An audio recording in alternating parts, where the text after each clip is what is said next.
Cada tarde usted se siente informado. Desde las 6:10, 20 minutos, con el patrocinio de Liuna, local 183.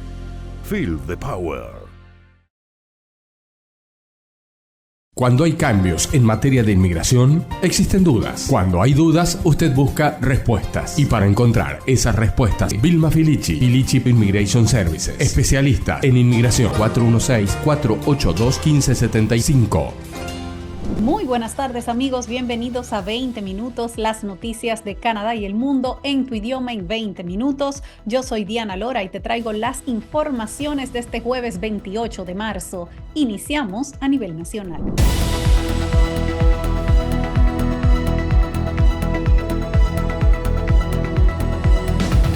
Varias juntas escolares de Ontario demandan a TikTok, Meta y Snapchat. 4 de las principales juntas escolares de Ontario, incluyendo 3 del área metropolitana de Toronto, han tomado acciones legales contra empresas de redes sociales. Los consejos escolares han acusado a Snapchat, TikTok y Meta, propietario de Facebook e Instagram, de interferir de manera negativa en el aprendizaje de los alumnos, presentando demandas separadas por $4.5 billones, 4.500 millones. Las juntas escolares de los distritos pertenecientes a Toronto, Peel, Ottawa, Carleton y la Junta de Escuelas Católicas de Toronto presentaron demandas ante el Tribunal Superior de Justicia de Ontario por daños y perjuicios. Ninguna de las acusaciones ha sido probada ante los tribunales, sin embargo, argumentan que han perturbado intencionalmente o por negligencia el entorno de aprendizaje y enseñanza, causando daños sustanciales, además del agotamiento de recursos y del personal. Los consejos sostienen que las empresas tecnológicas dieron prioridad a los beneficios sobre el bienestar de los estudiantes sin tener en cuenta el daño de sus plataformas a los estudiantes, el daño que puede causar.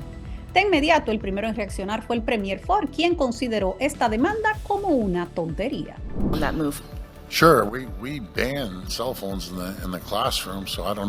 Nosotros prohibimos los teléfonos móviles en los salones de clases para que los niños no los usaran. Pero no estoy de acuerdo con esto. Concentrémonos en los valores fundamentales de la educación. Centrémonos en las matemáticas, la lectura y la escritura. Eso es lo que tenemos que hacer, poner todos los recursos en los niños. ¿Para qué se gastan los honorarios de los abogados en perseguir a estas empresas masivas que tienen dinero sin fin para luchar contra esto? Centrémonos en los niños, no en estas otras tonterías que quieren combatir en los tribunales. La directora de Educación del Consejo Escolar del Distrito de Toronto subrayó el impacto negativo de las redes sociales en los jóvenes, citando problemas como la distracción, el ciberacoso y los problemas de salud mental, y esto ahora, por supuesto, deberá ser probado en los tribunales. Pasando a otra información, los liberales han explicado un poco más la ley de protección de los inquilinos que fue presentada ayer.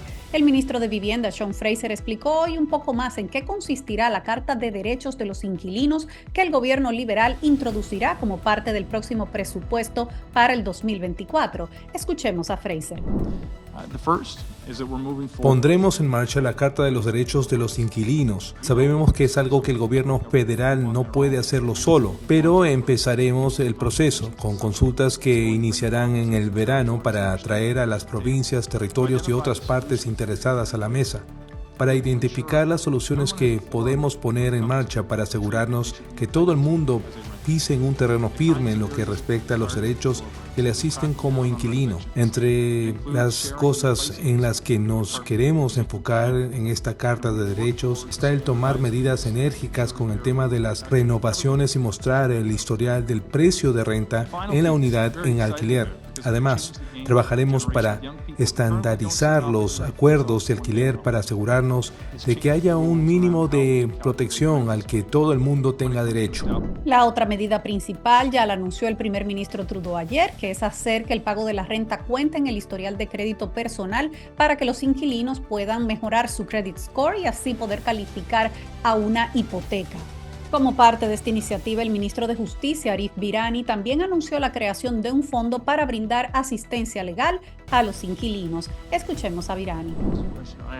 Los inquilinos necesitan ayuda para navegar en el sistema legal y entender sus derechos. Eso es fundamental. El conocimiento es poder. Por eso hoy me place anunciar que el gobierno creará un nuevo fondo que llamaremos como el Fondo de Protección de los Inquilinos. Este fondo estará dotado de $15 millones para ayudar con servicios legales a inquilinos y organizaciones que luchan por sus derechos, para que puedan protegerlos mejor de los riesgos de este duro ambiente para las personas que rentan.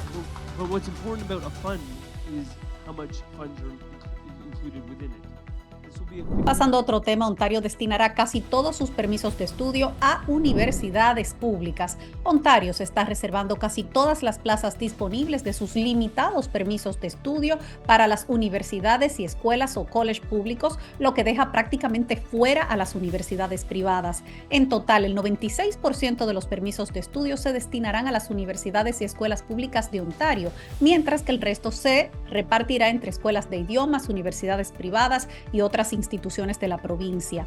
Esta asignación significa que los colegios profesionales no recibirán ninguna solicitud de permiso de estudios para estudiantes internacionales. Los colegios profesionales suelen ser instituciones privadas. Además, Ontario dará prioridad a los centros de enseñanza postsecundaria que ofrezcan programas de alta demanda como los de oficios cualificados, cuidado infantil y atención de salud, según anunció la provincia. El gobierno federal anunció a principios de año que recortaría drásticamente el número de permisos de estudios internacionales que concedería, y Ontario vio reducida su asignación a la mitad. Estamos protegiendo la integridad del sistema de educación postsecundaria de nuestra provincia, atrayendo a los mejores y más brillantes estudiantes internacionales a Ontario para estudiar en áreas que son críticas para la economía. Eso lo dijo Jill Dunlop, la ministra de Colegios y Universidades. Según el comunicado, el gobierno provincial de Ontario ha decidido asignar los permisos de estudio a los estudiantes internacionales, dando prioridad a los programas de varias áreas en gran demanda, que incluyen oficios cualificados, recursos humanos sanitarios, lo relacionado a la salud, ciencias, tecnología, ingeniería y matemáticas. También hostelería, esa es otra de las áreas que están priorizando. Además, cuidado de niños, el cuidado infantil. Ontario también especificó que dará prioridad a la matriculación en lengua francesa, añadiendo que esto es importante porque los empleadores compiten por trabajadores con conocimiento del francés. Pasamos a otro tema. El PIB creció un 0,6% en el mes de enero, el Producto Interno Bruto de Canadá. Según estadísticas de Canadá, el Producto Interno Bruto real creció un 0,6% en enero, favorecido por el fin de la huelga del sector público en Quebec en noviembre y diciembre.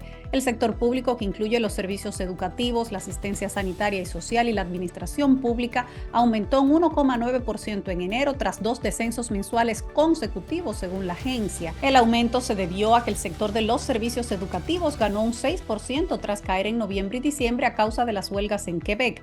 El sector de la asistencia sanitaria y social, que también se vio afectado por las huelgas, subió un 0,8%. Según estadísticas de Canadá, la industria productora de servicios aumentaron un 0,7% al inicio del 2024, mientras que las industrias productoras de bienes un 0,2%. El sector manufacturero aumentó un 0,9% en enero, mientras que el sector de servicios públicos ganó un 3,2% al descender las temperaturas en algunas partes del país. Estadísticas de Canadá afirma que su estimación preliminar para febrero sugiere un crecimiento del 0,4% para ese mes, aunque advirtió que la cifra va a ser revisada. Con indicios de un fuerte comienzo del año, el PIB real apunta a un aumento anualizado del 3,5% en el primer trimestre, muy por encima de las expectativas del Banco de Canadá, que originalmente eran de 0,5%. En otra información, vamos a hablar sobre las actividades del fin de semana de Pascua. Ya se acerca el fin de semana de Pascua y con ello actividades al aire libre como desfiles y búsqueda de huevos para los más pequeños.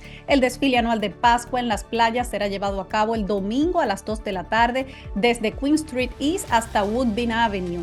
La procesión anual del Viernes Santo se realizará en las calles de Little Italy, teniendo en cuenta que atracciones como el CN Tower, Casa Loma, el Acuario, el Zoológico y demás museos van a estar abiertos. Por el contrario, la mayoría de las grandes cadenas de supermercados, el CVS y Beer Store cerrarán el Viernes Santo y el Domingo de Resurrección, mientras que las tiendas de Shoppers, Rexall permanecerán abiertas. Muchos bancos, centros comunitarios, bibliotecas, oficinas de correo y oficinas gubernamentales permanecerán cerradas durante todo el fin de semana. En el transporte, el TTC ofrecerá un servicio festivo el Viernes Santo y un horario regular el Domingo de Pascua, suspendiendo su funcionamiento entre las estaciones St. George y Woodbine el sábado 30 y el domingo 31 por obras en las vías. Asimismo, el Go Transit funcionará en horario dominical tanto el Viernes Santo como el Domingo de Resurrección. Ahora hacemos una breve pausa y al volver nos vamos al plano internacional.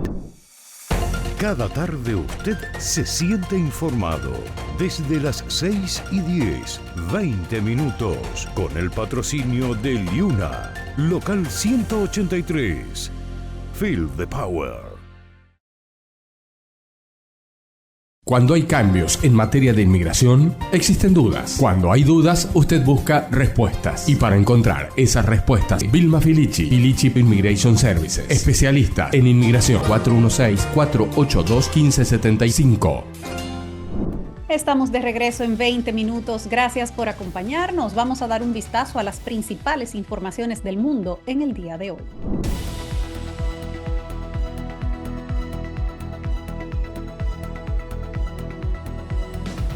Estados Unidos llama a Maduro a permitir la inscripción de todos los candidatos. Los Estados Unidos han llamado al gobierno del presidente Maduro a permitir la postulación de todos los candidatos para las elecciones presidenciales del 28 de julio y nuevamente ratificó que las acciones contra los acuerdos de Barbados tendrán consecuencias.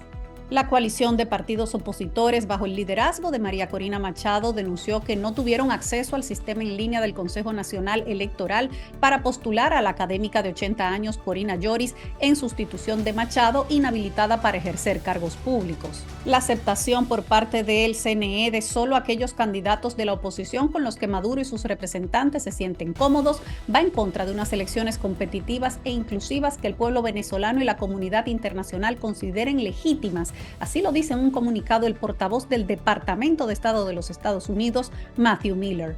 La administración del presidente Joe Biden exhortó al gobierno de Venezuela a garantizar el acceso de observadores internacionales, actualizar el registro electoral, permitir que todos los candidatos se postulen y hagan campaña, que se liberen los presos políticos detenidos y que cese el encarcelamiento y el acoso a todos los miembros de la sociedad civil. Miller reiteró que las acciones que vayan contra el espíritu y la letra del Acuerdo de Barbados tendrán consecuencias. La semana pasada, Estados Unidos dijo no descartar un alivio de las sanciones si el gobierno de Maduro cumple con los compromisos asumidos en Barbados, pero a principios de este mes la vicepresidenta de Venezuela, Delcy Rodríguez, dijo que el Acuerdo de Barbados forma parte de una política de chantaje y extorsión y además aseguró que su país está preparado para vivir sin esas licencias. Y ahora seguimos en Estados Unidos, donde han recuperado los cuerpos de 2 de los latinos que trabajaban en el puente de Baltimore. Las autoridades recuperaron 2 cuerpos de las 6 personas que trabajaban en el puente Francis Scott Key de Baltimore cuando un barco de carga se estrelló contra la estructura. Jacopo Luzzi, enviado especial de La Voz de América en Baltimore, nos cuenta más.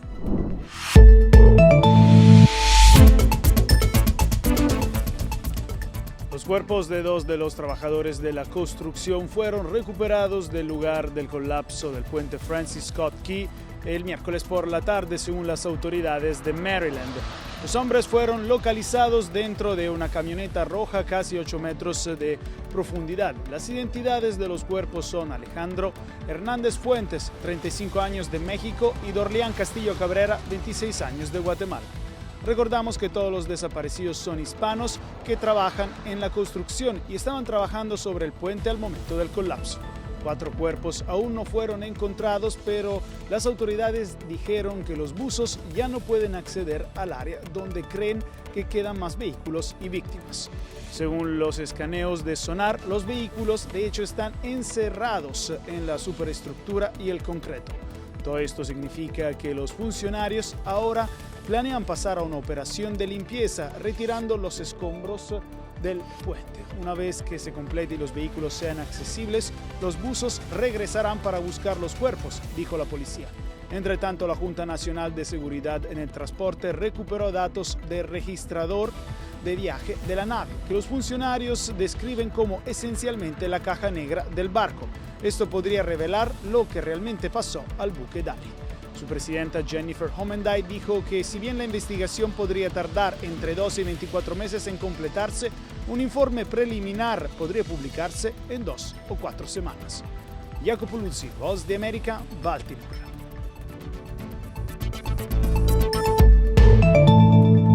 Ahora hablaremos sobre la tensión diplomática entre Argentina y Colombia. Colombia ordenó la expulsión de diplomáticos de la Embajada de Argentina después de que en una reciente entrevista con el canal de noticias CNN, el presidente Javier Milei calificó a Gustavo Petro de terrorista, asesino y comunista. Así lo informó en el día de ayer el Ministerio de Asuntos Exteriores de Colombia.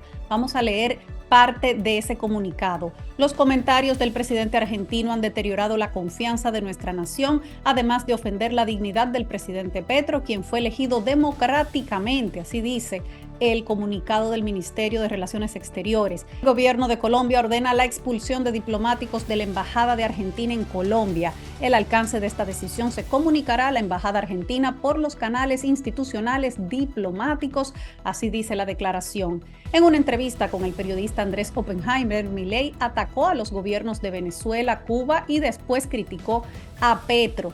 Vamos a decir exactamente las palabras que utilizó Javier Milei. La carnicería que es Venezuela es verdaderamente inaudito, lo mismo que la isla cárcel de Cuba. Después hay otros casos, como el caso de Colombia con el señor Petro, que digamos, bueno, mucho no se puede esperar de alguien que era un asesino terrorista comunista. Así lo dijo en esa entrevista con Oppenheimer, que va a ser emitida el próximo domingo. Tras la publicación del avance de esa entrevista, el embajador de Colombia en Argentina, Camilo Romero, publicó en su cuenta de X lo siguiente: 0 y van 3. Es claro que cada vez que le preguntan a Javier Milei por Gustavo Petro, responderá con insultos. En las 2 oportunidades anteriores, el presidente colombiano ha preferido restarle importancia a esas ofensas. Las palabras de Milei hablan más de él que de Petro. Hoy el gobierno colombiano está explorando todas las medidas. Pronto se anunciarán decisiones, así lo escribió anticipando la expulsión de los diplomáticos. Ahora se espera cuál será la respuesta del gobierno argentino ante la expulsión de su delegación diplomática en Colombia. Ya para finalizar, vamos a ver lo que nos espera en el clima mañana en las principales ciudades del país.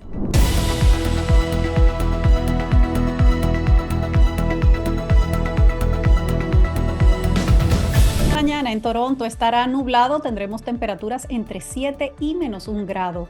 En Ottawa estará seminublado, temperaturas entre 8 y -2. En Montreal también parcialmente nublado, temperaturas entre 9 y -1. En Vancouver habrá posibilidades de lluvias con temperaturas entre 13 y 3 y nublado en Calgary con temperaturas entre -5 y -10 grados.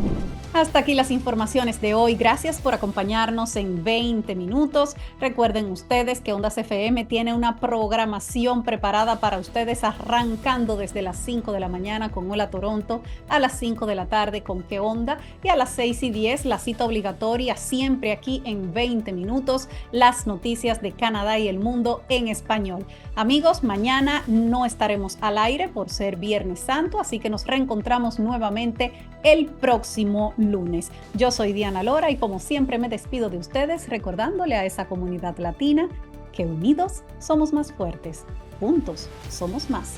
Hasta el próximo lunes. Cada tarde usted se siente informado.